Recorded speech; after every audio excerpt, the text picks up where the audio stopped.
ওরা হুগলি জেলার সোনাডাঙ্গা পলাশির চক্র সাউন্ডের সাথে কম্পিটিশন করতেছি।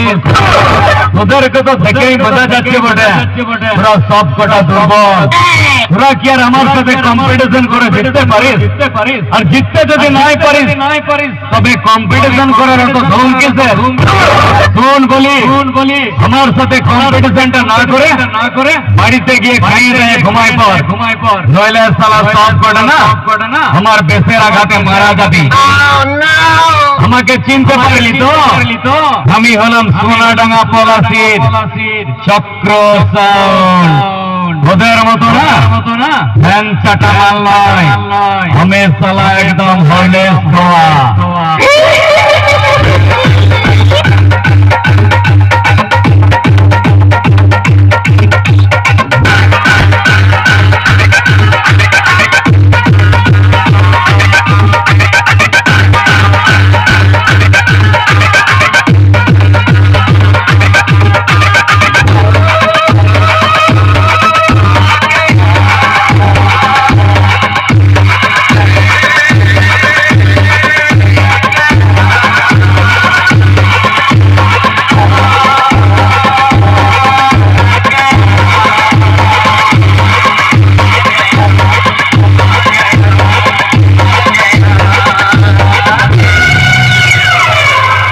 তোকে বিড়ির মতো ফুঁকে দেবো।